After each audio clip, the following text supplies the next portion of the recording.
આવેલો કે આપણે અહીંયા દારૂનું દૂષણ વધારે છે અને સાહેબે એવું કીધેલું કે કોઈ પણ વસ્તુ હોય તો એ વસ્તુ માંગ અને પુરવઠા પર આધીન હોય અને સાહેબે કીધેલું કે પુરવઠો અમે બંધ કરાવીશું, માંગ તમારે બંધ કરવાની છે. એટલે આપણે જો માંગણી બંધ કરીશું પીવાની, સાહેબ પુરવઠો બંધ કરાવશે તો આ સુધરશે. એમણે પુરવઠો તો બંધ કરાયો એ કરાયો, પણ સાથે સાથે આવા કાર્યક્રમોમાં એમની અને એમની ટીમે હાજરી આપીને માંગ પણ ઘટાડવાના પૂરા પ્રયત્નો કર્યા છે. તો આપણી આ મહીસાગર જિલ્લા પોલીસ ટીમને આપણે તાલીઓથી સાહસ વધાવી લઈએ અને આપણા આ ડીવાયએસપી ચૌધરી સાહેબને આપણા આ મદાપુર વિસ્તારમાં આ તાલુકા પંચાયતના સદસ્ય તરીકે મારા મત ક્ષેત્ર વિસ્તારમાં સહસ હૃદય દિલથી આપનું સ્વાગત કરું છું સાહેબ. અને અમારી આ ધર્મપ્રેમી જનતાને આપના બે બોલ કહો એવી વિનંતી છે.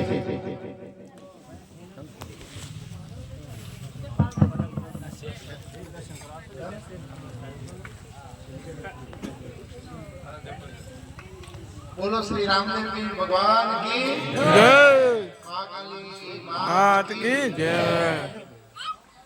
આજના મહીસાગર જિલ્લાના મદાપુર ગામ અને નવા ગામ કડવાભાઈના ત્યાં અને પવિત્ર જગ્યા ઉપર આવવાનો મોકો મળ્યો. ધાર્મિક માહોલ અને ભક્તિનો માહોલ જોઈ યુનિફોર્મ હતો ને તો મને નાચવાનું મન થયું તો ખરેખર ભક્તિમય માહોલ જોઈને બહુ આનંદ થયો. અમે બી ભક્તિ અને કર્મ બંને સાથે ચાલતું હોય છે. જ્યાં ભક્તિ હોય ત્યાં કુકર્મ ઓછા હોય, પણ કોઈની દ્રષ્ટિ કુકર્મ જોવે છે ને કોઈની દ્રષ્ટિ પુણ્ય કામ જોવે છે. ભક્તિના માહોલમાં કાયદાનો આમ તો એન્ટ્રી જ હોતી નથી, પણ એક હું પણ તમારા જેવા કોઈ મધ્યમ વર્ગના કુટુંબનો દીકરો છું એટલે બિલકુલ નજીકથી જાણું છું ખેતી શું છે, મજૂરી શું છે.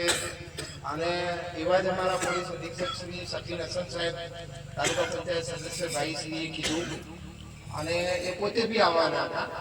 આકસ્મિક એમને રજા ઉપર ગયા એટલે એઝ અ ડીવાયએસપી તરીકે સાહેબે મને કીધેલું અને કડવાભાઈનું આમંત્રણ બિલકુલ સહર સ્વીકારવું પડે એવું જરૂરી હતું. અને આ માહોલ મળવો નસીબદાર ન મળે કે પોતાનું કર્મ કરતા જઈએ અને કાયદાથી બંધાયેલા હોઈએ ને જો ભક્તિ કરવા મળે. બસ મિત્રો, બે જ વાત તમને કરવા આવ્યો છું કે ભક્તિનો માહોલ છે એટલે એમાં 5-10 મિનિટમાં હું મારું વક્તવ્ય પૂરું કરીશ. સૌથી પહેલા તાલુકા પંચાયત સદસ્ય શું નામ આપનું? વિક્રમભાઈ શ્રીએ કીધું કે જે પુરવઠો પૂરો કરવાનો છે તો એ અમારા સઘન પ્રયત્નો છે. રામદેવપીર બાબા અમને સહકાર આપશે અને બિલકુલ તમારી નજરે પણ તમે કદાચ જોતા હશો સમય બદલાય એમ પોલીસનું કર્મ પણ બદલાય છે. જેવું પ્રજા ઈચ્છે એવું પોલીસ કામ કરશે. ઘણી વખત તમારામાંથી એવો પ્રશ્ન થતો હોય કે પોલીસ આમ કેમ કરે, પોલીસ આવું કેમ નથી કરતી. તમે કરાવવા માંગશો ને એ પોલીસ કરશે, તમારા ભલા માટે હશે ને એ પોલીસ કરશે. પણ ક્યારેક આપણે જે અસામાજિક તત્વો, કોઈ બુટલેગરો કે એમને જ આપણે સહકાર આપતા હોઈએ છીએ. અને ખાસ કરીને ચલો દારૂ જુગારમાં તો આપણે એમ કહીએ છીએ કે આપણે પોતે સ્વૈચ્છિક રીતે ધાર્મિકતા જેટલી વધારીશું, પોતાનું કર્મ વધારીશું એટલે એ બાબતનો તો કંટ્રોલ તમારાથી આવશે. એટલે અમે તો એ બાબતથી બંધાયેલા છીએ.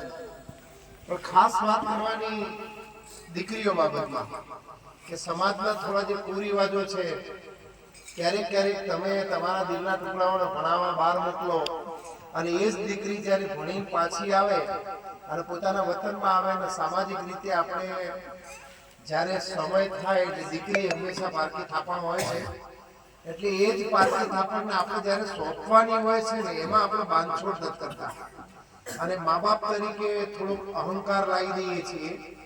દીકરી કદાચ કોઈ એમ કહે કે સમાજનો છોકરો ભણેલો છે અથવા તો સગાવાલામાંથી કોઈ ભણેલો વ્યક્તિ એમ કે ભાઈ આ જગ્યાએ જો તમે એનો સંબંધ કરશો તો એમાં આપણા રિવાજો, સાટા પેટા, પછી મારા ફૈબા ના પાડે, ફુવા ના પાડે, કાકા ના પાડે, માસી ના પાડે, પણ દીકરીનું સાંભળતા નથી. અને જે નહીં સાંભળવાની પ્રક્રિયા ચાલે છે એમાં હમણાંથી અંગ્રેજીમાં કાયદો કહેવાય છે પોક્સો. એનું ગુજરાતી હું તમને કરું કે દીકરીઓના રક્ષણ માટે સરકારે જે કાયદાનું સંરક્ષણ આપ્યું છે એ કાયદાના સંરક્ષણનો ઉપયોગ મા બાપ કરી શકતા નથી.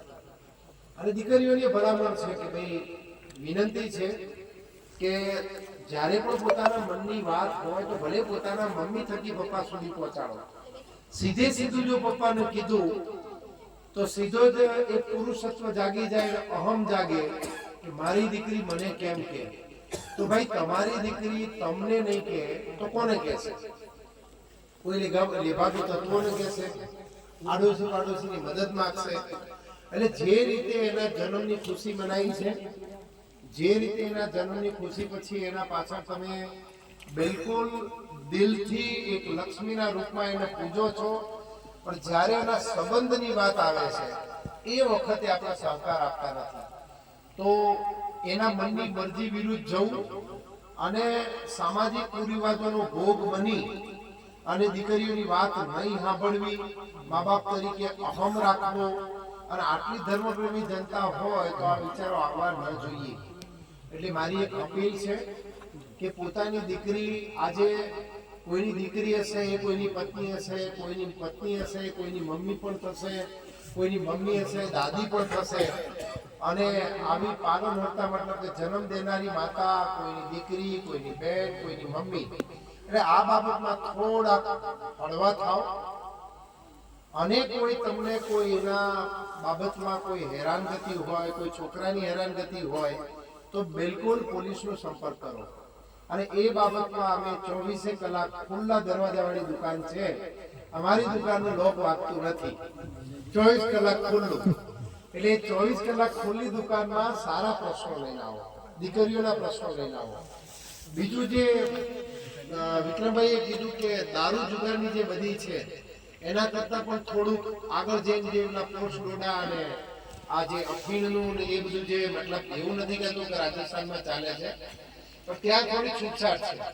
અને એ છૂટછાટનો લાભ માણસને જેટલો બંધન રાખીએ ને, બાંધીએ ને, એ જે વસ્તુથી બાંધો એ વસ્તુ એને આરોગવાનું મન થાય, એ વસ્તુ એને લૂંટવાનું મન થાય. એટલે આપણે આપણી માનસિક કંટ્રોલ લઈ પોતાના છોકરાઓના પાછળ શિક્ષણનો ભોગ આપી, મજૂરી તમારી જે સમાજ છે ખૂબ સખત મજૂરી કરે છે, પણ એ મજૂરીના પૈસાનું અથવા તો